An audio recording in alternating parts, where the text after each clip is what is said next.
রাগান্বিত হয়ে দেখবেন না, মানুষকে কত আপন করে তিনি কাছে টেনে নেন।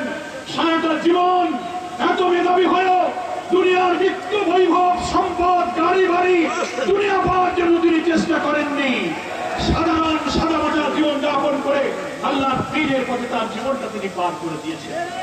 এই বার্ধক্য বয়সে অসুস্থ শরীরে আর জামাত ইসলামী ইজ্জতুল্লাহর মতো একটি ফুল তারাবাসীর কাছে উপহার দিয়ে গেছে। আপনারা কি তাকে বিজয়ী করে পার্লামেন্টে পাঠাতে রাজি আছে? কোন অপপ্রচারে কাজ হবে না। আমি বিএনপির বন্ধুদের বলবো, আপনারা আমাদের দোস্ত বন্ধু, একসাথে তো অনেকদিন সংসার করেছি, কি বলেন ঠিক কিনা? 20 বছরের সংসার, না হয় আজকে একটু কোনো কারণে একটু আলাদা সংসার করতেছি। রাজনীতিতে সুসম্পর্ক রাখতে হবে, ঠিক না? আজকে এখানে মিটিং, চারিদিকে আমাদের প্যানা, কাল রাত্রি কেন তার উপরে এসে আরেকটা প্যানা লাগাবেন? কেন আমাদের তো ছিঁড়ে ফেলবেন? চারিদিকে লাগাবেন, অন্য সময় তো লাগাইলেন। এটা তো কোনো দোস্ত বন্ধুর কাজ হলো না, নাকি বলেন? মিটিং তো আপনারাও করবেন, আপনারা যা দিয়ে হুমকি দেন। নোয়াখালীর যে বিএনপির নেতা বলেছেন বিএনপি ক্ষমতায় গেলে জামাত নিষিদ্ধ করবেন, এটা আওয়ামী লীগের সুরে আপনি কথা বলেছেন। যে ফ্যাসিবাদকে বিদায়ের জন্য আমরা রাজপথে থেকে ফ্যাসিবাদ বিরোধী সংগ্রাম করেছি, তাদের মুখে কেন আবার সেই ফ্যাসিস্ট স্টাইলে আমরা হুমকি শুনতে পাবো? চোখ রাঙানো, ভিন্নমতকে দমন করা, হিংসা, দাম্ভিকতা, অহংকার, মাস্টারি, চাঁদাবাজিকে বাংলার মানুষ পছন্দ করে না।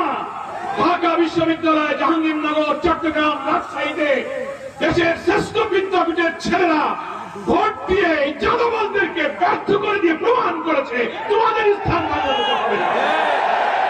এরাও এই 4টে বিশ্ববিদ্যালয়ে আমাদের শিবিরের ছেলেদেরকে চোখ রাঙাতো, হলে থাকতে দিত না, ইফতার করতে গেলে পিটাইতো, নামাজ পড়লে পিটাইতো, দাড়ি দেখলে পিটাইতো। কি পিটাইতো কিনা বলেন? আর বলতো রক কাটা, পাকিস্তানি, রাজাকার, কত গালি দিয়েছে। সব গালিকে ভুল প্রমাণ করে বিশ্ববিদ্যালয়ের ছেলেরা ভোট দিয়ে যারা গালি দিয়েছে তাদেরকে হারিয়ে দিয়েছে। দেশের সেরা ছেলেরা যদি এই পরিবর্তন চায়, কোন ট্যাগ লাগানো, কোন অপপ্রচার, কোন হিংসায় যদি আমাদের মেধাবী ছেলেরা কাজে না লাগায়, তাহলে আমরা তো তাদের বাপ চাচা, দাদা, আমাদের তো ছেলে ওরা। তো ওরা যদি বদলে যেতে পারে, আমরা বদলে যেতে পারবো না? বিশ্ববিদ্যালয় নির্বাচন বার্তা দিয়েছে, তারা বলছে হোক পিতা ও বড় ভাইরা, আমরা বদলে গেছি, তোমরা বাংলাদেশকে বদলে দাও। আগামী ফেব্রুয়ারি নির্বাচনে ইনশাআল্লাহ বিশ্ববিদ্যালয় নির্বাচনে যে জোয়ার তৈরি হয়েছে, দাঁড়িপাল্লাকে বিজয়ী করে আমরা সেই জোয়ারের মধ্য দিয়ে নতুন বাংলাদেশ আমরা ইনশাআল্লাহ গড়ে তুলব। অসীম ধৈর্য